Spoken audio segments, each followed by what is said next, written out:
Filipenses capítulo 2, do versículo 5 até o versículo 11. Filipenses 2, de 5 a 11.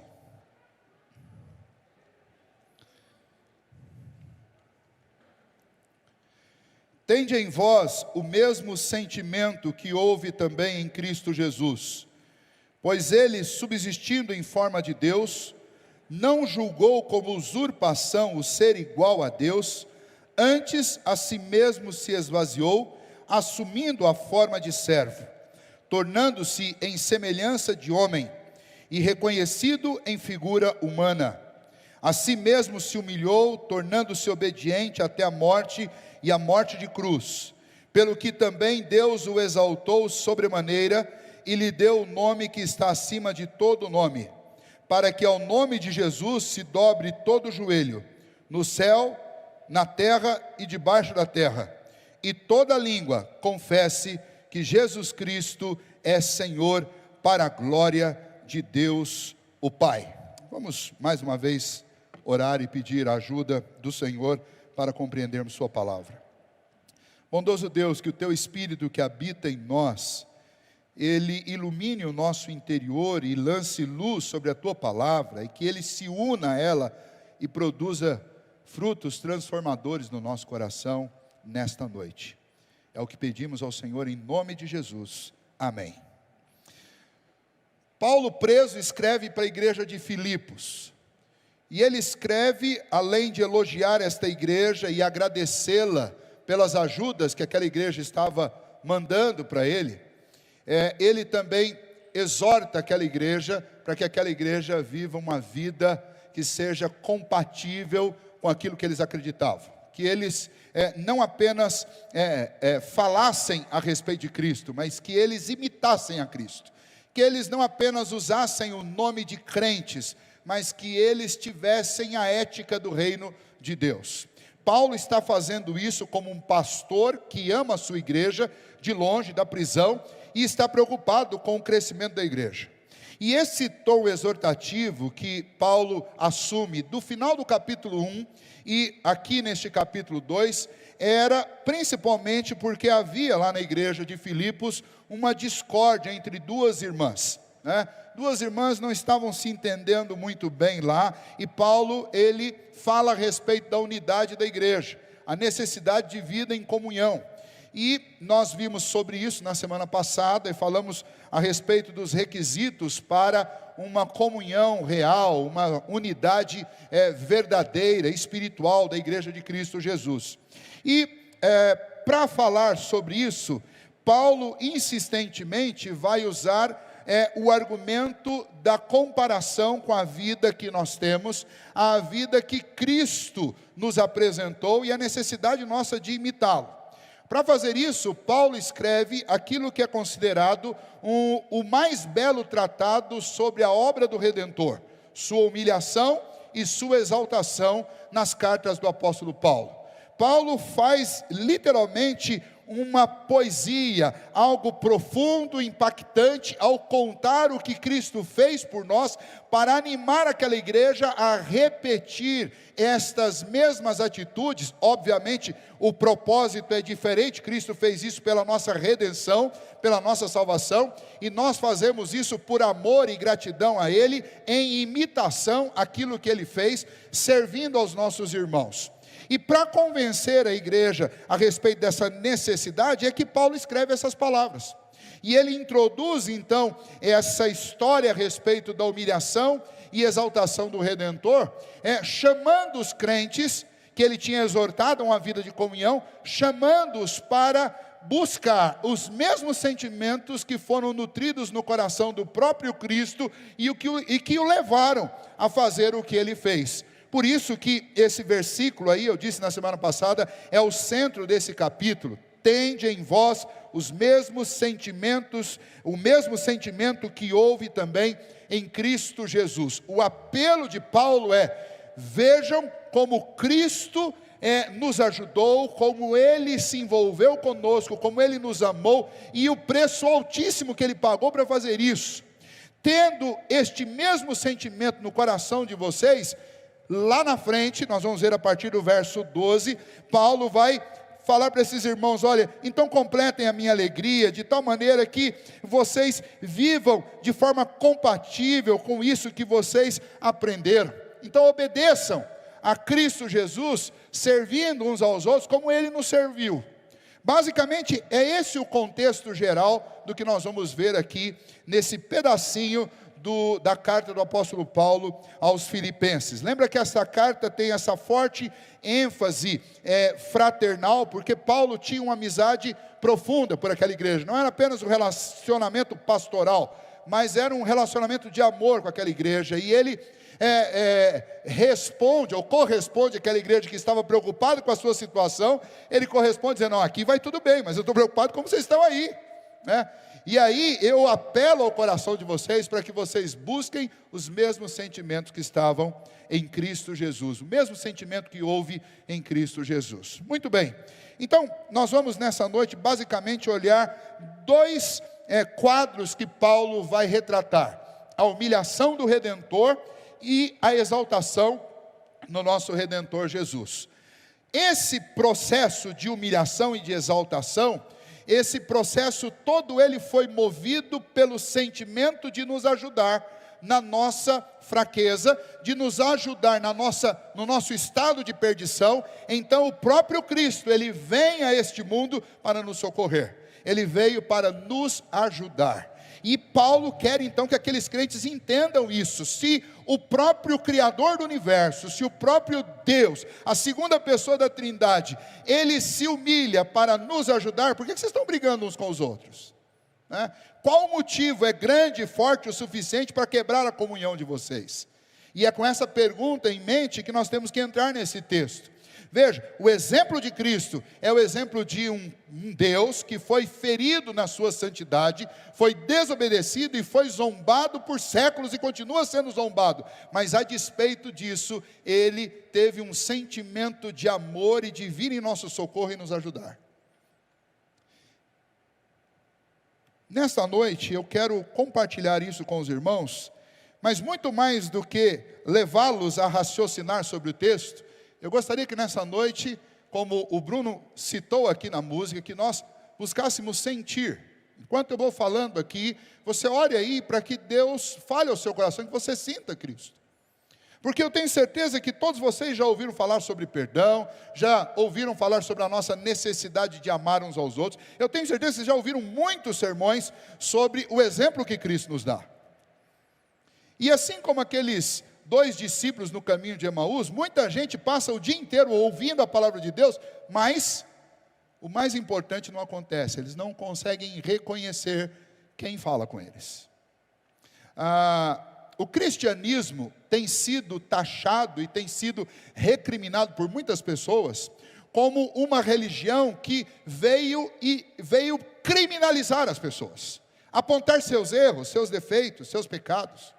E não poucas vezes você já deve ter entrado numa igreja e ouvido um pastor usando sempre a segunda pessoa, ou seja, do singular ou do plural, para apontar o dedo e dizer: você é isso, você é aquilo, ou vocês são isso, vocês são aquilo, ou vocês têm feito isso, vocês têm feito aquilo. Poucas vezes nós podemos, como o Bruno citou, sentar à mesa e conversar amorosamente.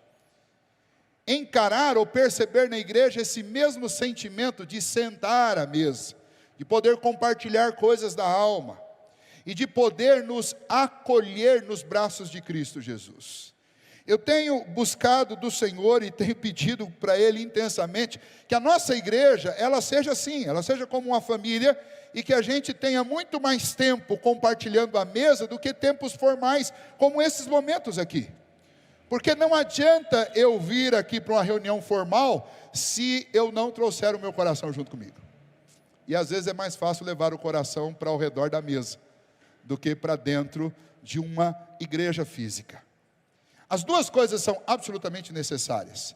Mas tudo começa com este ouvir atentamente a voz do Senhor e este buscar os mesmos sentimentos de Cristo Jesus para a nossa vida.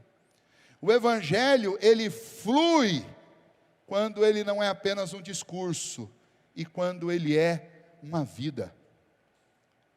muitos ministérios, muitas igrejas, muitos pastores e muitos cristãos têm fracassado na vida cristã, porque a vida cristã não passa de um discurso, mas não é prático. E aqui eu não estou falando de você jogar água no leite ou no feijão, tá? Não sei se vocês estão entendendo. Aqui eu não estou falando em você raliar o evangelho, nem a mensagem. Eu não estou falando em você amoldar o evangelho de Cristo aos moldes da cultura do nosso tempo. Não, não é isso. A verdade tem que ser dita, mas ela precisa ser dita em amor. Ela precisa ser dita num ambiente cordial. Ela precisa ser dita olho no olho. Ela precisa ser dita entre um pedaço de pão e um gole do cálice do Senhor. É exatamente com esse sentimento de buscar a fonte de nutrição para a nossa alma e para a vida, que Paulo fala com aquela igreja. Apesar de ser uma carta, mas essa carta traduzia muito bem o que Paulo sentia. E o que Paulo sentia era o mesmo amor que Cristo sentiu por ele. Ele estava retribuindo por aquela igreja. Ele está dizendo: eu espero que vocês tenham o mesmo sentimento que estava em Cristo Jesus. Eu estou aqui preso, mas a minha maior alegria é compartilhar o evangelho com os guardas. Vocês estão aí, vocês não podem ficar brigando. Vocês precisam sentir esse mesmo sentimento que tinha no coração de Cristo. Que mesmo quando o mundo todo o rejeitou, ele estava disposto a compartilhar o que ele tinha de bom com esse mundo. Então, irmãos, com esse sentimento em mente e de preferência no coração, que a gente observe aqui o exemplo que Jesus nos deu. Eu quero que vocês tomem por norte para a nossa vida nesta noite 2 princípios que são fundamentais para a vida cristã. A doutrina sempre deve estar conectada com a nossa vida. A doutrina não pode ser uma coisa que está só aqui e não está aqui e aqui. A doutrina tem que fazer parte da nossa vivência. E segundo, a vida de Cristo é o exemplo máximo disso. Porque Cristo, diferente dos fariseus e escribas, ele não apenas discursava bonito sobre a lei, mas ele vivia. Ele saía dali do templo, onde ele pregava, e ele ia para as ruas, ele ia para a casa dos pecadores, ele sentava com eles, ele comia com eles, ele conversava com eles, ele abraçava-os, ele orava por eles, ele os libertava e ele insistia na vida deles. Muito bem, então é este sentimento, eu sei que vocês entenderam isso, que Paulo quer despertar em nós nessa noite. Como que ele faz isso? Mostrando o que Jesus fez por nós, e olhando para o que Jesus fez por nós, a gente enxerga e a gente sente o que ele sentiu por nós e o que ele nutria em seu coração. Veja, vamos olhar então primeiramente a humilhação do Redentor Jesus, a partir do versículo de número 6. Paulo diz: pois ele, subsistindo em forma de Deus, não julgou como usurpação o ser igual a Deus, antes a si mesmo se esvaziou, assumindo forma de servo, tornando-se em semelhança de homem e reconhecido em figura humana, e a si mesmo se humilhou, tornando-se obediente até a morte e morte de cruz. Bom, há nesse texto pelo menos 6 itens importantes para nós observarmos sobre a humilhação do Redentor. Primeiramente, você precisa considerar 2 palavras que aparecem aí no nosso texto, que é a palavra forma e a palavra semelhante. Essas 2 palavras são as traduções de 2 termos gregos. O primeiro, morfe, de onde vem aquela palavra morfeu, ou metamorfose, e o segundo é a palavra esquema. Tá? A palavra morfe, ela significa, e é essa a raiz que está descrita e usada por Paulo aí, ela significa aquilo que é essencial, aquilo que você é na sua essência, aquilo que é perfeitamente você, não uma aparência, mas aquilo que você é de fato. E a palavra esquema, que é a palavra que é traduzida aí por semelhança, é uma forma que você assume, ela não é original e ela pode passar por alterações e por mudanças. Por que é importante saber isso? Porque Cristo, quando ele assumiu a forma de homem, ele não perdeu a sua essência, o morfe, que é aquilo que ele sempre foi, subsistindo em forma de Deus, não usou como usurpação o ser igual a Deus, mas assumiu forma de homem. Paulo não usa a mesma palavra para forma, mas ele usa, na primeira citação, ele usa a palavra morfe, que significa aquilo que ele sempre foi, aquilo que ele é e aquilo que ele continuará sendo. Ele é Deus, Ele é essencialmente a segunda pessoa da Trindade, o Filho eternamente gerado do Pai. Ele nunca vai deixar de ser isso. Mas ele assume o esquema, a forma de homem num determinado tempo. Aquele que não tinha forma, que é um Deus invisível, que é um Deus santo, que é um Deus espírito, que é um espírito puríssimo, aquele que é onipotente, onisciente, onipresente, que tem todos os atributos da divindade, é autoexistente, é absolutamente imutável, ele assume a nossa forma, ele assume forma de homem. O termo que é usado aí no grego é esquema. Isso significa o quê? Uma mudança, onde alguém assume por completo a forma de uma determinada coisa, mas isso não interfere naquela imutável essência de Cristo, que é o morfo. Então, eu tenho que saber dessas duas palavras, senão pode passar pela minha mente que em algum momento Cristo deixou de ser a segunda pessoa da Trindade. Ele nunca deixou de ser Deus. E ele tem em si as duas naturezas quando ele está encarnado. Ele é perfeitamente Deus e ele ao mesmo tempo é perfeitamente homem. Homem porque assumiu a forma de homem, esquema. Deus porque ele tem a mesma essência do Pai, morfe, nunca muda, ok? Então esse é o primeiro ponto que eu tenho que considerar, porque Paulo não está simplesmente lidando com a igreja, mas ele está escrevendo para os séculos.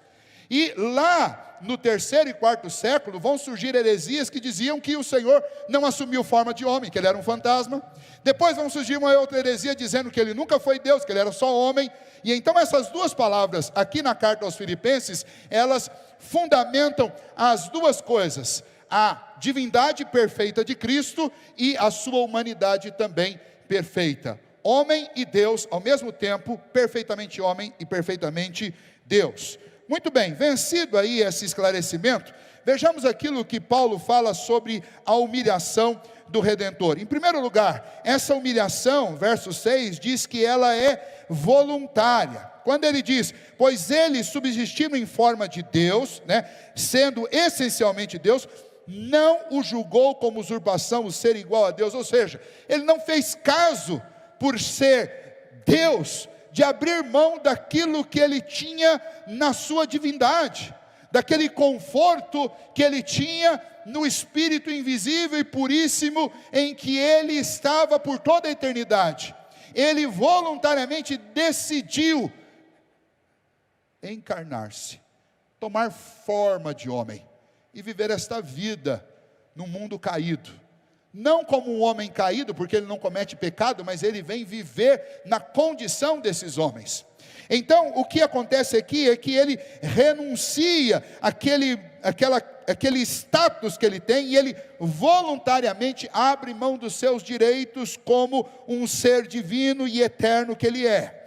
Em segundo lugar, a humilhação, ela também passa pelo esvaziamento. Versículos 6 e 7 diz que ele não tomou como usurpação o ser igual a Deus, antes a si mesmo se esvaziou. O que significa se esvaziar? Ora, quando ele deixa o seu estado natural, essencial e eterno, de segunda pessoa da Trindade, de Filho unigênito, eternamente gerado pelo Pai, ele renuncia esta relação favorável que ele tinha com a lei divina. Lembra, na Trindade, Cristo não tem nem que se submeter a esta lei que foi legislada por ele mesmo, e nem tampouco ele está debaixo de nenhum tipo de acusação, e nem ao lado de pessoas que estão debaixo da acusação. Ele está numa posição absolutamente confortável, junto com o Deus Criador, e se preparando para o momento em que ele julgaria toda a terra. Quando ele se esvazia dessa posição favorável. E ele vem aqui nascer de mulher, o que significa que ele nasce como um desses que recebem por herança a culpa do pecado original. Lembra que todos nós somos condenados, mesmo sem praticar um único pecado, pelo fato de que o pecado original, ele trouxe uma consequência para a raça. E então, ainda que você tenha aquele filho, a coisa mais linda lá, com poucos meses de nascimento, que não cometeu o pecado, mas ele já está condenado. Por quê? Porque por herança ordinária, todos nós recebemos essa punição. E é óbvio que todos nós fazemos por merecer a condenação eterna, logo que nós começamos a praticar as coisas, começamos a falar, porque não existe santinhos, né? As crianças, logo da infância, quando elas começam a agir por si, elas começam a cometer pecado, pecadinhos de desobediência. A gente fala pecadinho, mas é pecado do mesmo jeito. E todos eles passam a ser culpados, mesmo sendo infantes. E então Jesus deixa essa posição onde não havia culpa, onde ele estava vivendo uma situação favorável diante da própria lei de Deus, e ele já assume uma posição desfavorável, porque ainda que ele não cometa pecado, como ele não cometeu, ele é um representante de uma raça que está sentenciada por causa da culpa do pecado.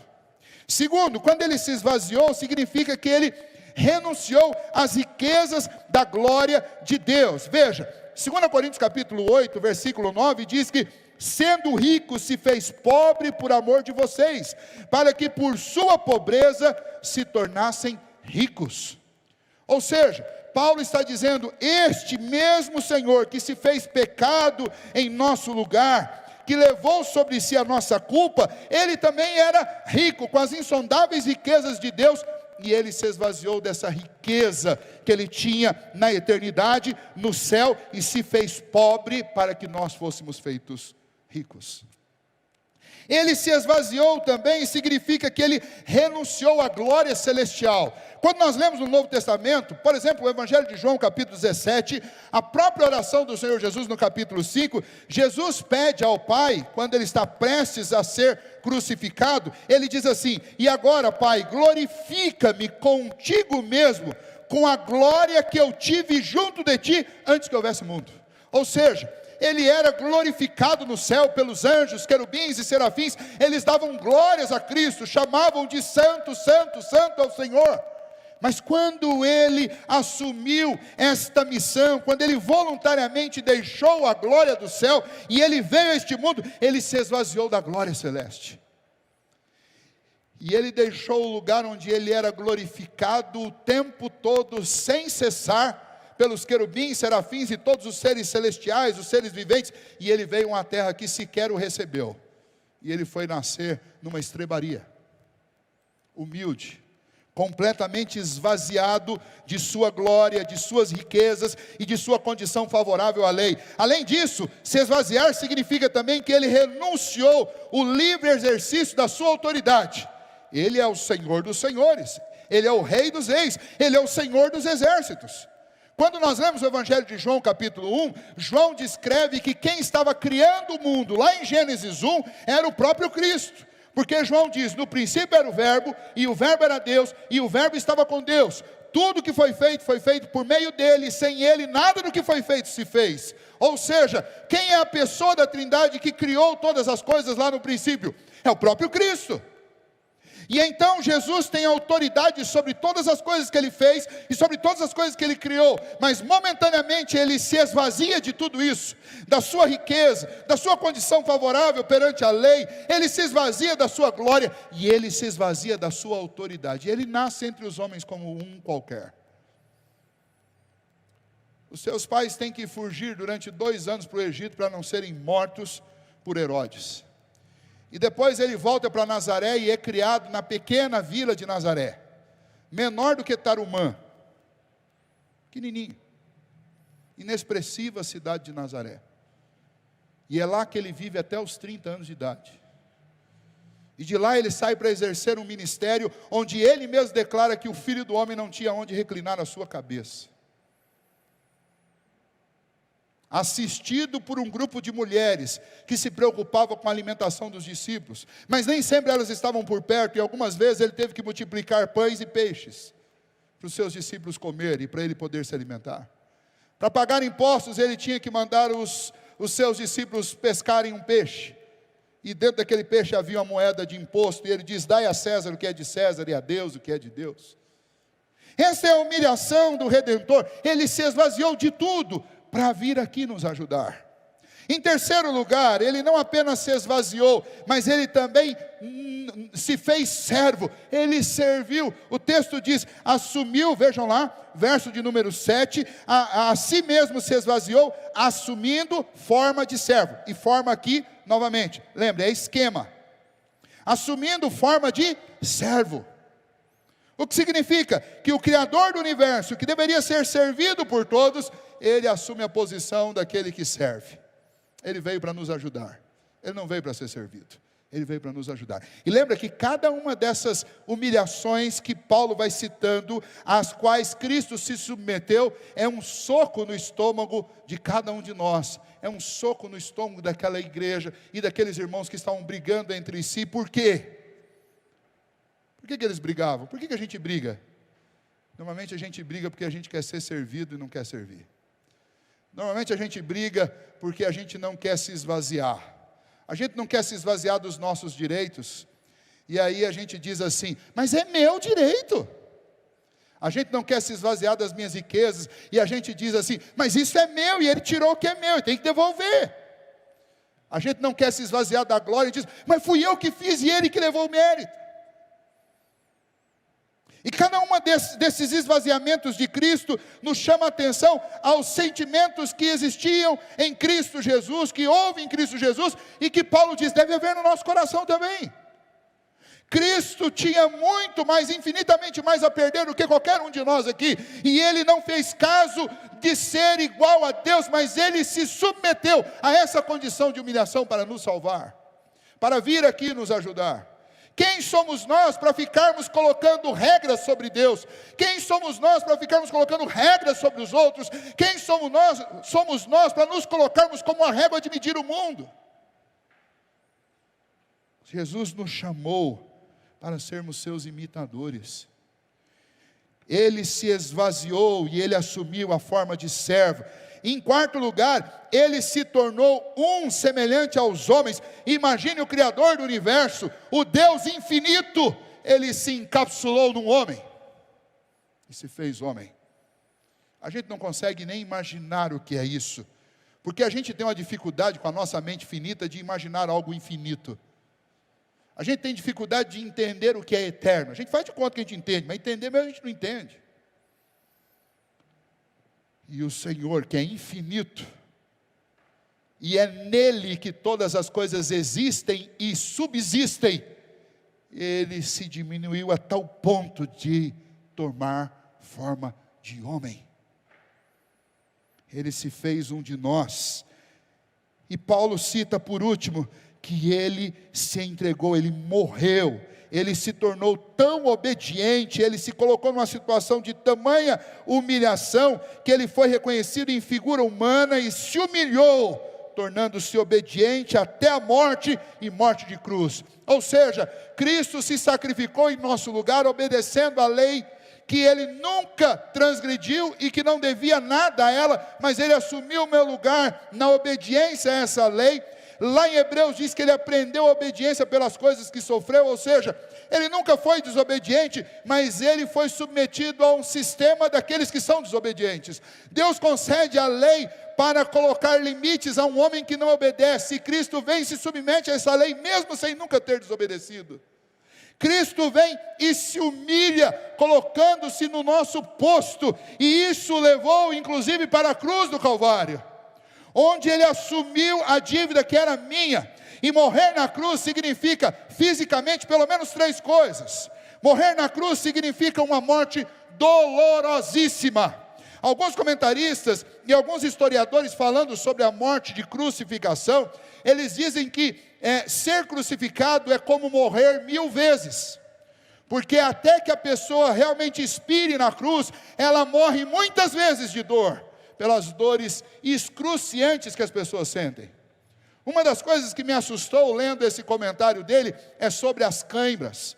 Eu não sei quantos de vocês têm isso, mas depois que a gente passa dos 40, você começa a ser surpreendido na madrugada por uma coisa chamada cãibra.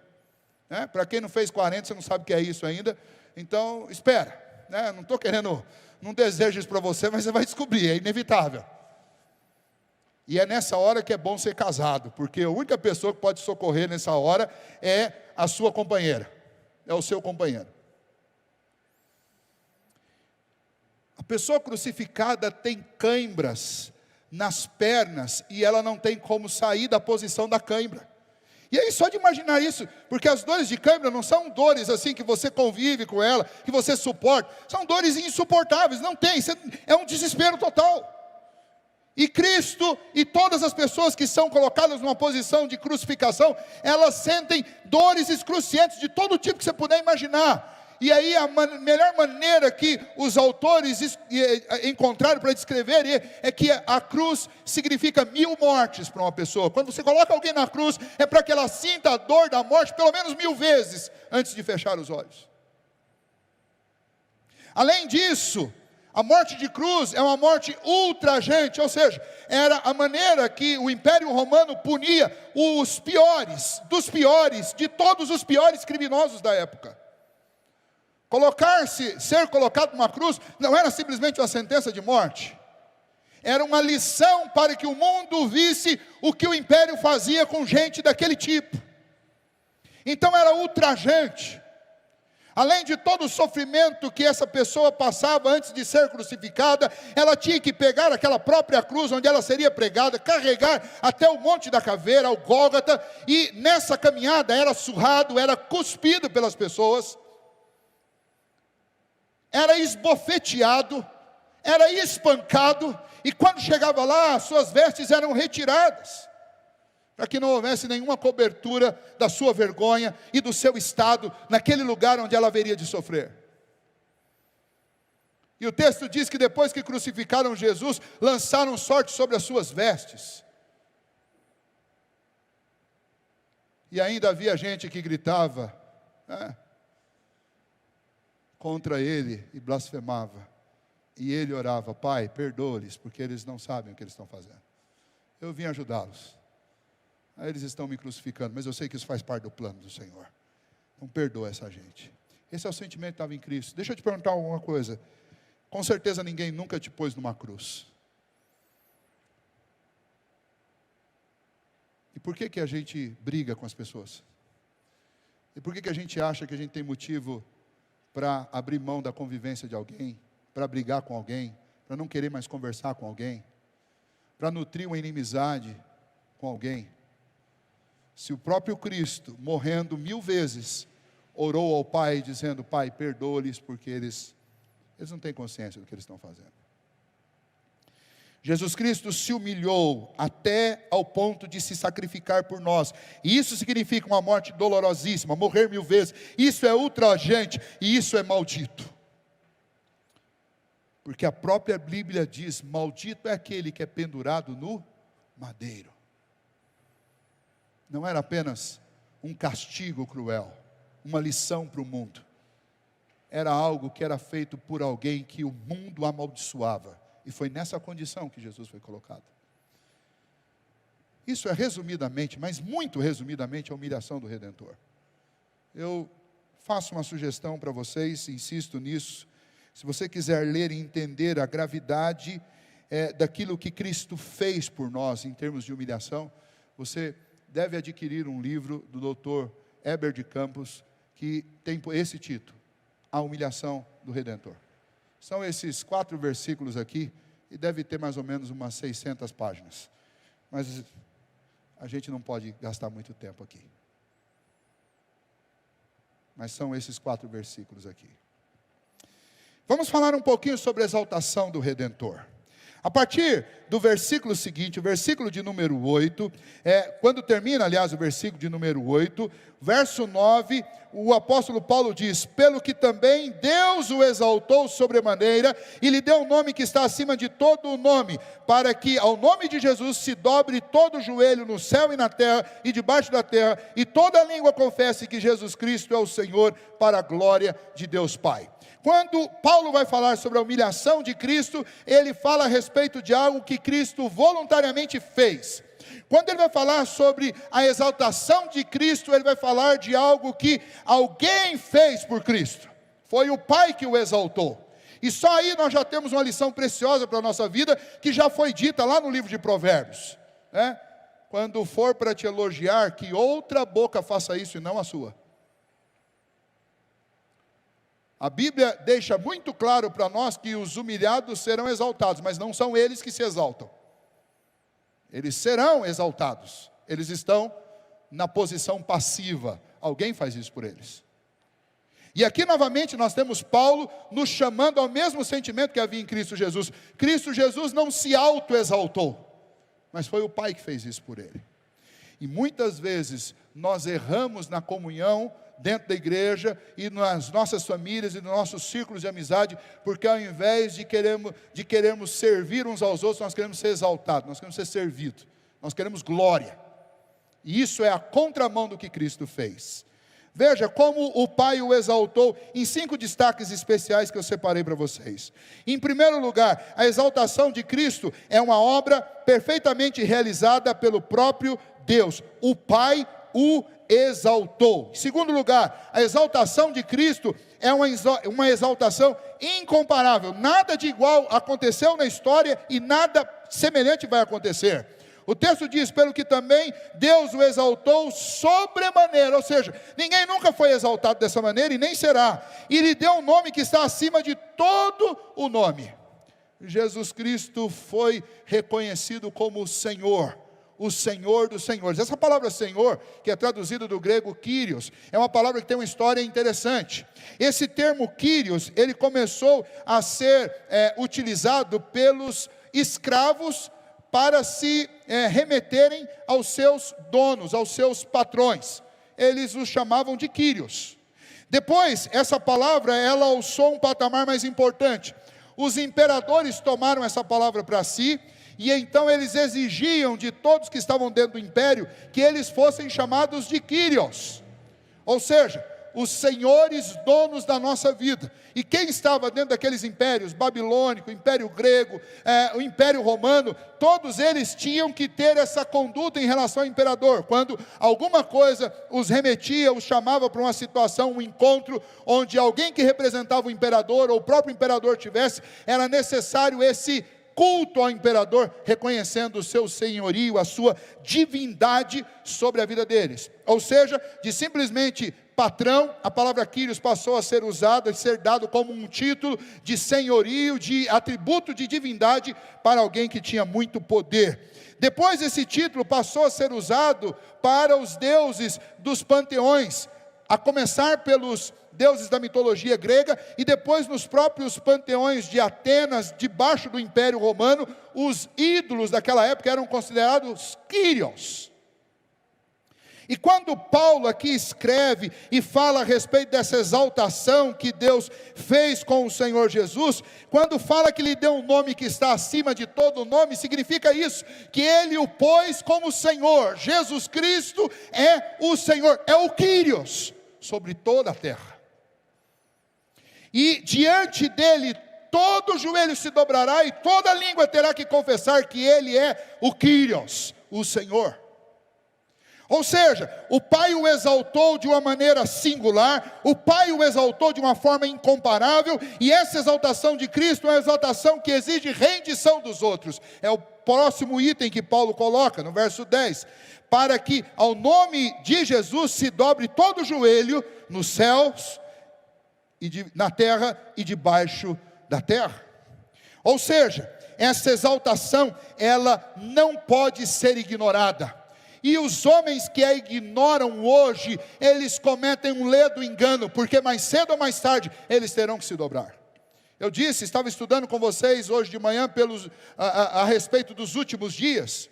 Nós estamos entre a primeira vinda de Cristo Jesus, que já aconteceu, aguardando a segunda vinda de Cristo. E nesse período, todo joelho vai se dobrar e confessar que Jesus Cristo é o Senhor. Aqueles que não fizerem isso ao longo da história, como nós que já reconhecemos e cremos em Cristo Jesus por uma ação de Deus na nossa vida, no último dia, todos, os que foram inimigos, os que se desobedeceram, os que rebelaram, os que se disseram ateus, todos eles não terão como negar, porque o Senhor Jesus aparecerá à vista de todos. Ele não virá mais como um nazareno humilhado, mas ele virá com glória, ele virá como o leão da tribo de Judá, ele vem com poder, e quando ele surgir nos céus, os homens procurarão as cavernas, os antros da terra, e eles clamarão aos montes, caiam sobre nós, porque eles não terão como fugir ao senhorio de Cristo. O grande Kyrios da terra vai aparecer nas nuvens, e toda a boca confessará que Ele é o Senhor. Nem que seja diante das chamas do inferno, mas todos vão confessar.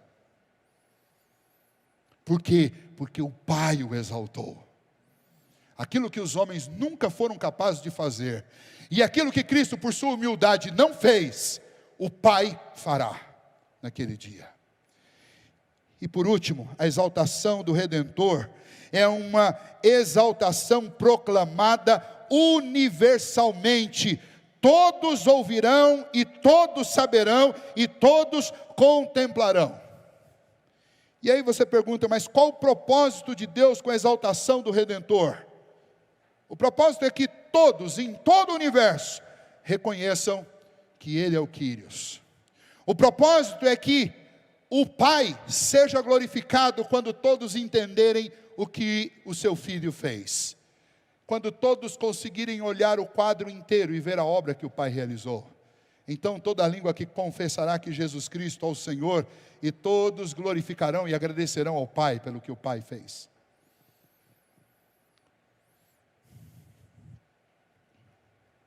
O que isso significa para a nossa vida? Paulo está dizendo para aquela igreja: vocês estão procurando glória, mas a glória é de Deus. Vocês querem exaltação, mas quem exalta é Deus. E quer saber do que mais? Se vocês querem um bom caminho para a vida, sigam o exemplo de Jesus. Tende em vós os mesmos sentimentos que estavam em Jesus. Irmãos, a lição é muito simples para a nossa vida. Para não dizer 100%, eu vou usar um 99%. 99% dos problemas que a gente tem é exatamente por ter no coração outros sentimentos que não aqueles que estavam no coração de Cristo. Então Paulo está dizendo, sabe como resolver os problemas de uma igreja? Faça com que todas as pessoas se comprometam em conhecer os sentimentos de Cristo e a imitar. Sabe como resolver os problemas da sua família? Convença os membros da família a olhar através das Escrituras e aprender os sentimentos de Cristo. E aplique-os à vida. Quando a gente faz isso, a gente vive melhor com todo mundo. Ah, mas fulano pensa diferente de mim, fulano tem um perfil totalmente diferente de mim. Veja, Jesus tinha alguém parecido com ele aqui na terra? Mas ele fez amigos. Ele fez amigos entre todos. Ele deixou de dizer a verdade para alguém? De maneira alguma. Ele disse a verdade que precisava ser dito. Alguns gostaram e ficaram perto dele.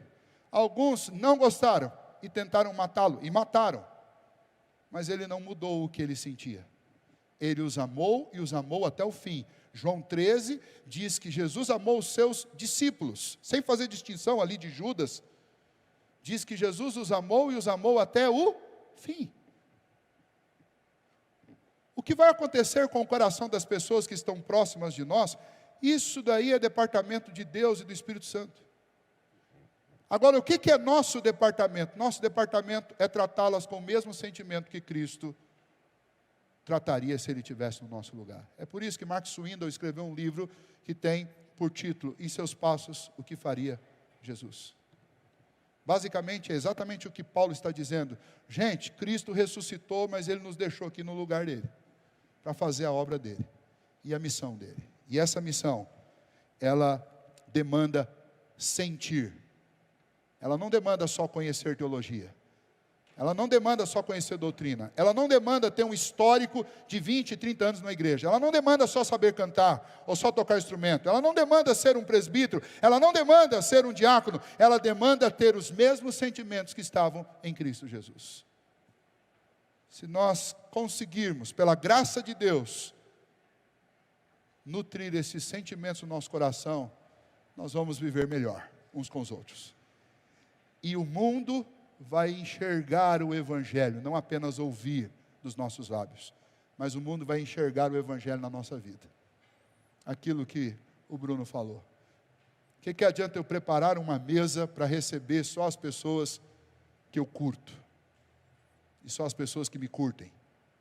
Eu tenho que preparar uma mesa para dividir o pão com quem é diferente de mim, até que ambos nos tornemos semelhantes a Cristo Jesus. A carta aos Filipenses é isso, é uma carta de um pastor que é como um pai, falando com a sua igreja, verdades duras, difíceis, mas fazendo isso com amor, e clamando a eles, para que eles busquem estes mesmos sentimentos que estavam em Cristo Jesus. Meus irmãos, que Deus abençoe muito vocês, e que a gente consiga fazer isso. Nós não estamos numa igreja para conquistarmos uma carta de alforria para poder apontar o dedo para todo mundo e dizer qual que é o erro de cada um. Nós estamos numa igreja para buscar os mesmos sentimentos que estavam em Cristo Jesus. Todos nós, indistintamente. E assim, convivermos, falarmos a verdade em amor, nutrirmos a fé uns dos outros, suportarmos uns aos outros e caminharmos juntos.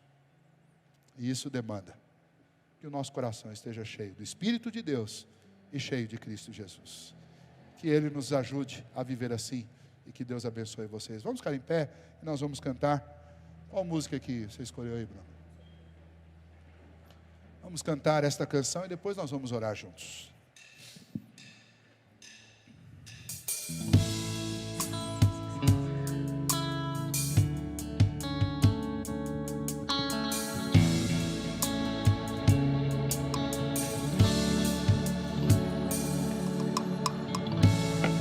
Abriu mão da sua glória,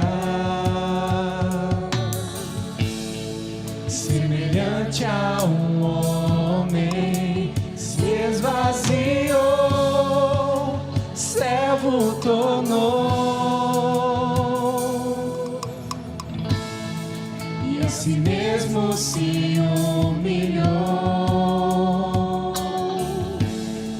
e com o Filho obedeceu até a morte de cruz. Mas o grande Deus, o nosso Pai, o exaltou e me deu um nome que é sobre todo nome, no céu e na terra e debaixo da terra. Ao nome de Jesus, todo joelho se dobrará e toda língua confessará que Ele é o Senhor.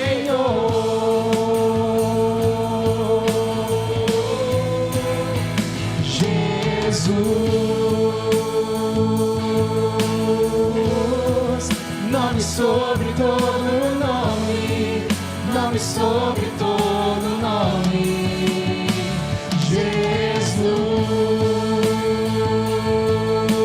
Jesus, nome sobre todo nome, nome sobre todo nome.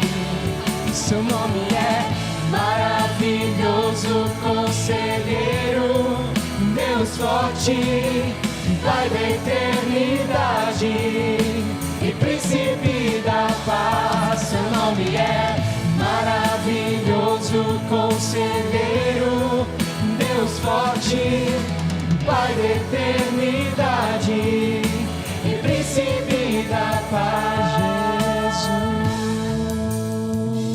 Jesus, Ó bondoso nome Deus, sobre todo nome.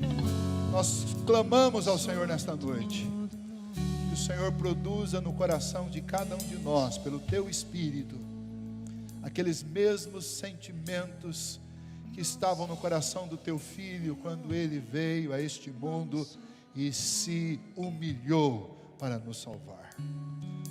Ó Deus, o Senhor sabe das lutas que cada um de nós passa, ó Deus, no trabalho, na família, às vezes dentro da própria igreja, mas ajude-nos, ó Deus, assim como Cristo, a nos esvaziarmos, a abrirmos mão dos nossos direitos, abrirmos mão, ó Deus, da riqueza, do reconhecimento, das coisas que parecem tão importantes na vida, mas que no final das contas não são mais importantes do que a alma e do que a vida das pessoas que estão ao nosso redor. Então ajude-nos, ó Deus, a ajudarmos uns aos outros como Jesus nos amou e nos ajudou. Sendo assim, ó Deus, pedimos ao Senhor que o Senhor nos ajude a visitarmos mais uns aos outros, a recebermos mais gente na nossa mesa, a caminharmos mais juntos, a pensarmos mais nos outros do que em nós mesmos. Ajude-nos, ó Deus, a suportarmos uns aos outros em amor. Ajuda-nos, ó Deus, a abraçarmos uns aos outros, não apenas com os braços, mas com o coração e com a alma, como Cristo nos abraçou. Ajude-nos, ó Deus, a levar as cargas uns dos outros, como Cristo carregou o nosso peso, a nossa dívida naquela cruz. E, ó Deus, que o Senhor nos ajude, para que, se tivermos que morrer 1000 vezes, por amor, ó Deus, aos nossos filhos, cônjuge, cunhado, sogra, irmão, amigo, irmãos na fé, que nós, ó Deus, façamos isso, nutridos pelo Teu Santo Espírito e pelo amor de Cristo Jesus. E quanto à exaltação, ó Deus, isso não nos cabe. A glória, ó Pai, nós queremos para o nome do Senhor. Nós queremos que o Senhor seja exaltado. Portanto, nós Te pedimos, usa a nossa vida e o nosso serviço para a glória do Senhor. E que assim, ó Deus, nós caminhemos todos os dias nesta vida, olhando para o Senhor e dedicando tudo que somos e tudo que fizermos para a glória do Senhor. Ajuda-nos, ó Deus, ao sairmos daqui e nesse feriado, a praticarmos isso que acabamos de aprender. Coloque em nós esse mesmo sentimento que estava em Cristo Jesus, não apenas da boca para dentro e nem da boca para fora, mas de fato e de verdade, no abraço e na caminhada, e no pagar o preço pela comunhão. Que o Teu Espírito nos capacite a isso. É a nossa oração em nome de Jesus. Amém.